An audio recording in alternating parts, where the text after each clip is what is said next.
এতিমের সম্পদ, এতিম যে তার সম্পদ তোমরা হস্তগত করবে না, এতিমের সম্পদের ধারে যাবে না। এতিমের সম্পদ হলো আগুন, যে খাবে কাল কিয়ামতের ময়দানে তার মুখ থেকে শুধু আগুন বেরোবে। এতিম, এতিম কাকে বলে? যার মা মরে গেছে, বাপও মরে গেছে, কিন্তু জমি জায়গা অনেক আছে, জমি জায়গা অনেক আছে, ছেলেরা ছোট সব। এখন আমি একটা ছোট ছেলেকে নিয়ে বাড়িতে এনে রেখেছি, যে এই এতিম, এর সম্পদগুলো আমার কাছে থাকবে, আমার নিয়ত হলে ওকে রাখবো, খাওয়াবো, ওর সম্পদগুলো সব আমি আত্মসাৎ করি। এরকম লোক আছে না নেই? আছে তো বাবা, এখানে হয়তো কেউ নেই, কিন্তু আছে তো। সম্পদটা হস্তগত করার জন্য সম্পদটাকে রাখলো, জমি জায়গা চাষ করবে, সবকিছু করবে, নিজে খাবে, হিসাব রাখবে না। তারপর যখন এতিম বড় হয়ে যাবে বলবে তুমি তো এতদিন খেয়েছো এখানে, তোমার এইগুলো জমি 10 বিঘে জমি থাকে, 5 বিঘে জমি হয়ে গেছে, তুমি 5 বিঘে জমি আমাকে দিয়ে বাকিটা তুমি দিয়ে চলে, কি নাও দিতে পারে, এরকম করে আসে লোক। কি হবে তার? সে কি করলো? সে দোজখের আগুন কিনে নিল, সে কাল কিয়ামতে ময়দানে উঠবে, তার মুখ থেকে শুধু আগুন বেরোবে।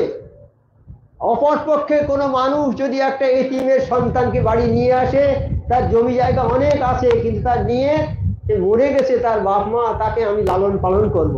তার মা বাপ নেই, আমি তার মা, আমি তার বাপ, আমি তাকে লালন পালন করব, তাকে ভালো করব, লেখাপড়া শেখাবো, আমার ছেলেদের চেয়ে তাকে ভালোবাসবো। সেই রকম যদি কোনো মানুষ এসে এতিমের ছেলেটাকে মানুষ করে, বড় করে দেয়, বড় করার পরে যখন বুঝতে শিখবে, সম্পদ তার বুঝিয়ে দেবে, বাবা তোমার এই জমি জায়গা সব আছে, তুমি বুঝে নাও, এইবার আমি আর দেখতে পারবো না বাবা। তাহলে ওই লোকটা কি হবে?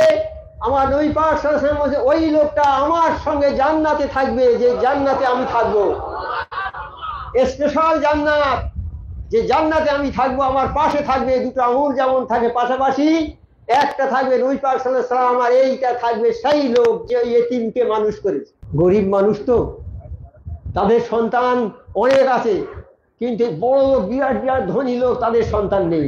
আল্লাহ যাকে ইচ্ছা করবে তাকে সন্তান দেবে, আল্লাহ যাকে ইচ্ছা করে তাকে মেয়ে সন্তান দেয়, আবার পুরুষ সন্তান দেয়, আবার যাকে ইচ্ছা করে শুধু পুরুষ সন্তানই দিচ্ছে, মেয়ে নেই, আবার কারো শুধু মেয়েই হচ্ছে, পুরুষ হয় না। এইরকম আল্লাহর ইচ্ছা যেটা হবে সেইটা হবে। আল্লাহর ইচ্ছার উপরে আমাদের কিছু করার আছে? বরং আমরা চাইতে পারি আল্লাহর কাছে সবাই সমবেত হবে, ওই গালাগালি না দিয়ে সমবেত হবে, বসে যদি বলি আল্লাহ আমাদের একটা সন্তান দাও, আল্লাহ, আমার আল্লাহর অভাব আছে ভান্ডারে, আল্লাহ দিতে পারে। কিন্তু আমরা যে কথা বলি যে তোমাকে ছেড়ে দেব, তা শুনে নিন ভালো করে, যার 3টে মেয়ে, 4টে মেয়ে, 5টা মেয়ে, এখন কম করে যার 3টে মেয়ে হয়েছে, এইবার তাকে ছেড়ে দেবে, তার স্বামী বলছে, শ্বশুর শাড়ি সব বলছে তোমাকে ঝাঁটা মেরে ছেড়ে দেবো, বের করে দেবো, তোমার ছেলে হয় না। আমার আল্লাহ কি বলছে? আমার নবী পাক সাল্লাল্লাহু আলাইহি ওয়াসাল্লামের হাদিসে বলছে, যে যার ওই 3টে মেয়ে হলো, ওই লোকটা যদি 3টে মেয়েকে ভালোভাবে মানুষ করে, অর্থাৎ নামাজি পরিষ্কার করে যদি মেয়েগুলোকে মানুষ করে, নামাজি করে মানুষ করে, আর ভালো পাত্রে যদি পাত্রস্থ করে বিয়ে দেয়, ওই 3টে মেয়েকে ভালো করে লেখাপড়া শিখে ভালো জায়গায় বিয়ে দেয়, এমন জায়গায় যেমন যেখানে নামাজ আছে, নামাজ পড়ে, তাহলে কি হবে? আবার নবী পাক সাল্লাল্লাহু আলাইহি ওয়াসাল্লাম বলছেন, ওই লোকটা কাল কিয়ামতে আমার কাছে থাকবে, স্পেশাল জান্নাতে, যে জান্নাতে আমি থাকবো, সেই জান্নাতে আমি থাকবো, এই 1 নম্বর জান্নাতে। আর এই লোকটা যার 3টে মেয়ে, সে থাকবে আমার পাশে জান্নাত। সমস্ত মানুষকে আমি নিজের বন্ধু বলে আমি মেনে নিই, কোনো মানুষ আমার শত্রু নয়। কিন্তু আমরা কি করে রেখেছি? আমার ভাইয়ের সঙ্গে শত্রুতা করি, আমার শ্বশুরের সঙ্গে আমার শত্রুতা, আমার আত্মীয়ের সঙ্গে আমার শত্রুতা, পাড়াপড়শির সঙ্গে শত্রুতা, আমরা শত্রুতা করে রেখেছি না বাবা? নেই কি? আজ ভাইয়ের সঙ্গে মামলা হচ্ছে, ভাইয়ের কোর্টে মামলা হচ্ছে মায়ের জমি নেওয়ার জন্যে। মায়ের মা নয়, ছেলে বলছে যে ও আমার মা নয়, এইরকম হচ্ছে। মা বলছে তুই কি ভুলে গেছিস, আমার এই দুধ খেয়ে তুই মানুষ হয়েছিস না? বলে না, আমি দুধ খাইনি, স্বার্থের জন্য এই সব বলেছে। তাহলে বাবা, তাহলে মানুষের মধ্যে অহংকারটা কত! মাকে স্বীকার করছে না, যে মা জন্মদাতা মা, তাকে অস্বীকার করছে, তার মানে মায়ের সম্পত্তিটা আর দেবে না। এই ছলে বলে কোর্টে গিয়ে মানে আইনের সাহায্যে মাকে করে দেবে।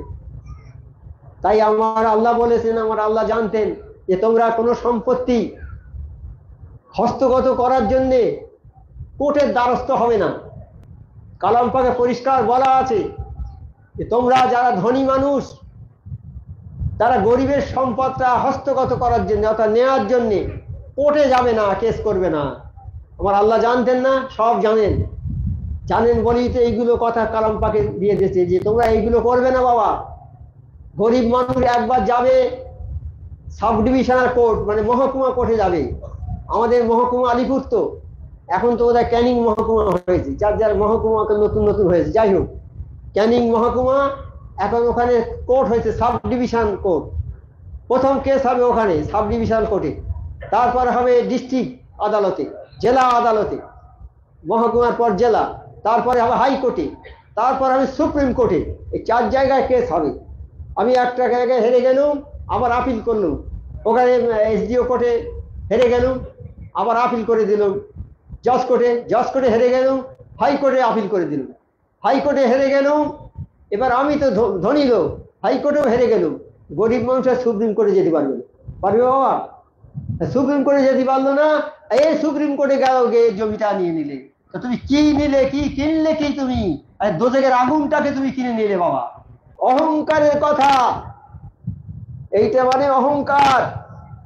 যার মধ্যে কণা পরিমাণ অহংকার থাকবে, সূচাগ্র পরিমাণ বলেছে, সূচের আগায় যতটুকু, কত মাল ধরে কিছু, সূচের আগায় যত পরিমাণ মাল একটা সূচের আগায় ধরে, ওই পরিমাণ অহংকার যার দিলে আছে সে জান্নাত পাবে না,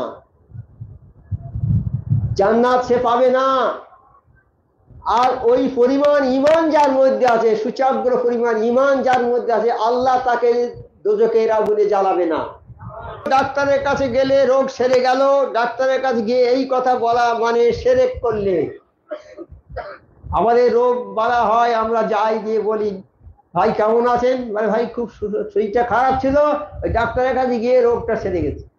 এইটা বলা যাবে না, এইরকম বলতে হবে ভাই শরীরটা খুব খারাপ ছিল, ডাক্তারের কাছে গিয়েছি, আল্লাহর মেহেরবানিতে আমার রোগ সেরে গেছে। এই কথাটা বললি ভালো, উত্তম কথা হয়ে গেল। যে ডাক্তারের কোনো ক্ষমতা আছে রোগ সারাবার? ডাক্তার যদি রোগ সারাতে পারতো তাহলে মানুষ মরে কেন? মরে কেন মানুষ? মানুষ তো মরে যাচ্ছে। ডাক্তারের যদি ক্ষমতা থাকে সারানোর, মৃত্যু সারাতে পারবে? পারবে না। ডাক্তারের কোনো ক্ষমতা নেই রোগ সারাবার, রোগ সারাবে আমার আল্লাহ। তবে ডাক্তারকে দেখাবার কথা আছে, বলেছে যে ডাক্তারকে দেখাতে পারবে তুমি, কিন্তু আমার নিয়তটা ঠিক থাকবে যে আল্লাহ আমি যাচ্ছি দেখাতে ডাক্তারের, আল্লাহ তুমি আমার রোগটা যাতে সেরে যায়, আল্লাহ সেই ব্যবস্থা করো। কথা বলার জন্যেই কথাটা খারাপ হবে। বলছিলাম ওই যে মেয়েটা জান্নাতি হয়ে গেল, তার মৃত্যু থেকে কি কাজ করতো সে বলেছে ওই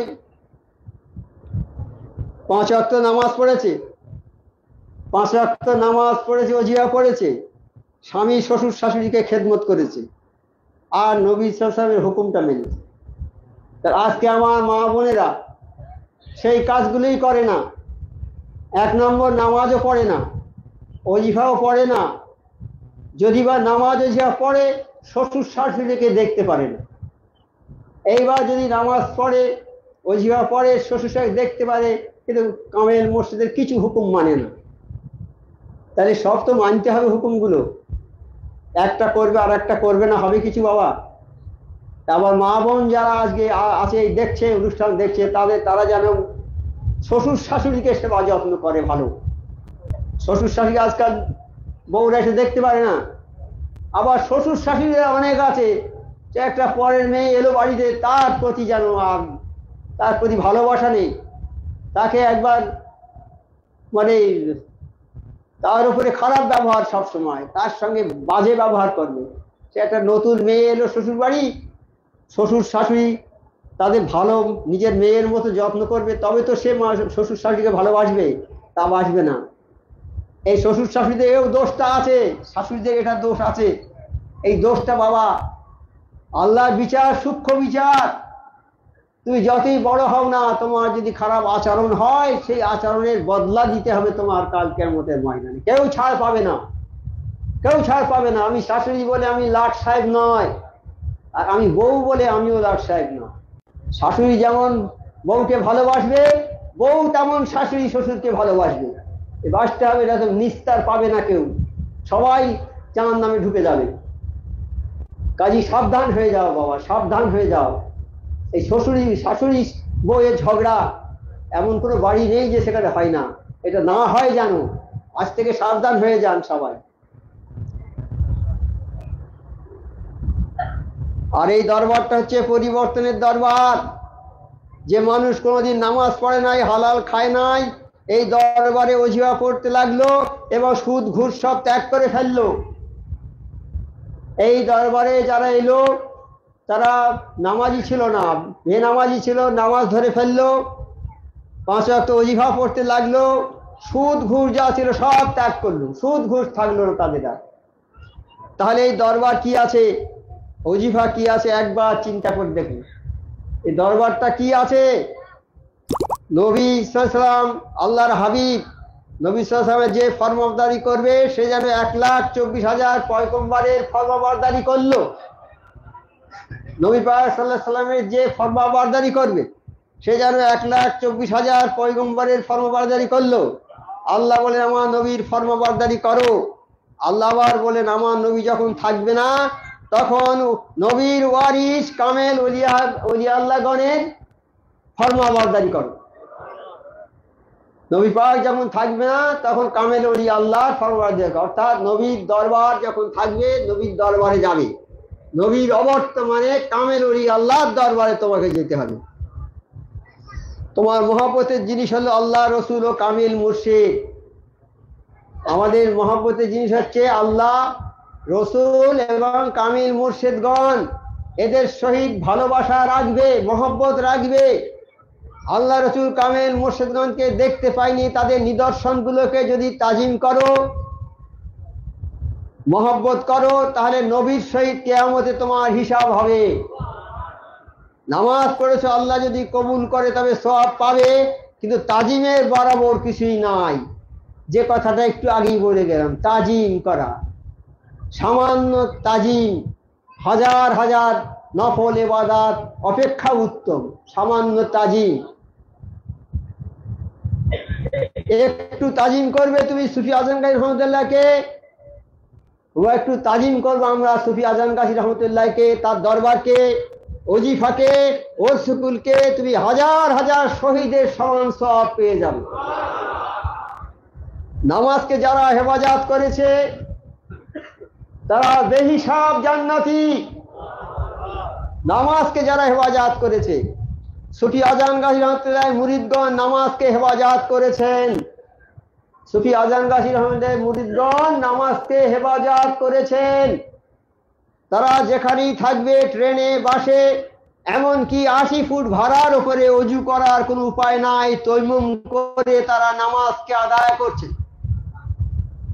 সুফি আজম গাজী মুরিদরা এটা করে তো নাকি? নিশ্চয় নিশ্চয় নামাজকে যারা হেফাজত করেছে, নিশ্চয় নিশ্চয় নামাজকে যারা হেফাজত করেছে তারা বেহিসাব জান্নাতি। তোমার রোগ বালা বিপদ পেরেশানি থাকবে, নামাজ ঠিক মতো হেফাজত করবে, রোগ বালা বিপদ আসবে কিন্তু কোনো আসর করতে পারবে না। মানুষের জীবনে বিপদ আপদ সবকিছু থাকবে। নবী পাক সাল্লাল্লাহু আলাইহি ওয়াসাল্লামের জীবনে কত বিপদ এসেছে, কত লোক, কত বিপদ এসেছে, বাড়ি ঘেরাও করেছে, মারতে গেছে, বলে হে নবী তুমি নামাজ দিয়ে সংগ্রাম করো। বলেনি নবী তুমি বন্দুক নিয়ে গুলি করো, বলেনি। আল্লাহ বলেছে তুমি নামাজ দিয়ে সংগ্রাম করো। আর এই নামাজের বদৌলতে তার সমস্ত বিপদ আপদ আল্লাহ দূর করে দিয়ে। রোগ হলো, ডাক্তারের কাছে গেলে রোগ সেরে গেল, ডাক্তারের কাছে গিয়ে এই কথা বলা মানে শিরক করলে। আমাদের রোগ বলা হয়, আমরা যাই গিয়ে বলি ভাই কেমন আছেন, মানে ভাই খুব শরীরটা খারাপ ছিল, ওই ডাক্তারের কাছে গিয়ে রোগটা সেরে গেছে। এইটা বলা যাবে না, এইরকম বলতে হবে ভাই শরীরটা খুব খারাপ ছিল, ডাক্তারের কাছে গিয়েছি, আল্লাহর মেহেরবানিতে আমার রোগ সেরে গেছে। এই কথাটা বললি ভালো, উত্তম কথা হয়ে গেল। যে ডাক্তারের কোনো ক্ষমতা আছে রোগ সারাবার? ডাক্তার যদি রোগ সারাতে পারতো তাহলে মানুষ মরে কেন? মরে কেন মানুষ? মানুষ তো মরে যাচ্ছে। ডাক্তারের যদি ক্ষমতা থাকে সারানোর, মৃত্যু সারাতে পারবে? পারবে না। ডাক্তারের কোনো ক্ষমতা নেই রোগ সারাবা, রোগ সারাবে আমার আল্লাহ। তবে ডাক্তারকে দেখাবার কথা আছে, বলেছে যে ডাক্তারকে দেখাতে পারবে তুমি, কিন্তু আমার নিয়তটা ঠিক থাকবে যে আল্লাহ আমি যাচ্ছি দেখাতে ডাক্তারের, আল্লাহ তুমি আমার রোগটা যাতে সেরে যায়, আল্লাহ সেই ব্যবস্থা করো। কথা বলার জন্যেই কথাটা খারাপ হবে। হ্যাঁ, সেই জন্য বলতে গোনা, শিরকের গোনা আল্লাহ মাফ করবেন না। তোমার মুখ থেকে এমন একটা কথা বের হলো তো যার জন্য তোমার সব নষ্ট হয়ে গেল। যেমন আজাজিলের হয়েছিল। আজাজিল কি বলেছিল? যে আমি আদমের চেয়ে বড়, শুধু এই কথাটা বলেছিল, আর কিছু বলেনি। না টাকা পয়সা লুট করেছে, কিছু করেছে, না মেরেছে, কিছু করেনি, শুধু বলেছে আমি বড়। মানে এটা অহংকারের কথা। এইটা মানে অহংকার।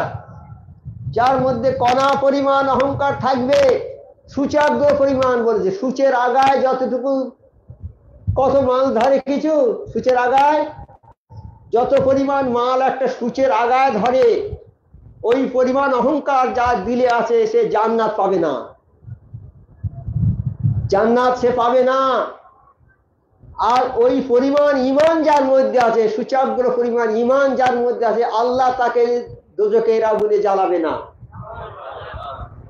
তাই কত পা হিসাব করে ফেলতে হবে আমাদের। অহংকার ত্যাগ করতে হবে বাবা, অহংকার ত্যাগ করতে হবে। অহংকার ওই রকম থাকলে, অতটুকু পরিমাণ অহংকার থাকলে জান্নাতে যেতে পারবে না।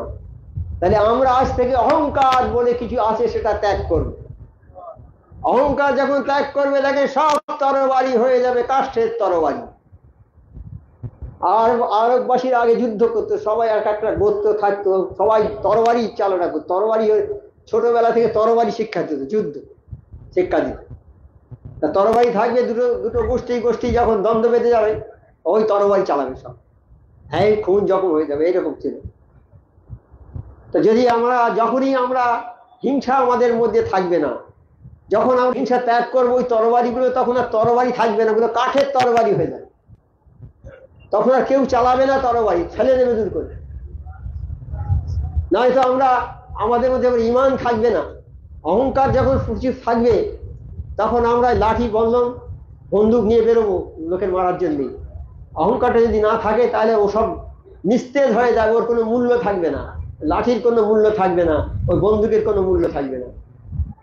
আমার আল্লাহ বলে দিচ্ছে তো সব কিছু, যে আমরা এই নিরহংকার হব। এটা যে সপ্তাহে উদাহরণ। আজাজিল 6 লক্ষ বছর ইবাদত করেছে, তার কত বড় পোস্ট একটা ছিল, ফেরেশতাদের সর্দার। যে ফেরেশতারা লক্ষ লক্ষ বছর ইবাদত করছে, আল্লাহ লক্ষ লক্ষ বছর ইবাদত করছে ফেরেশতারা।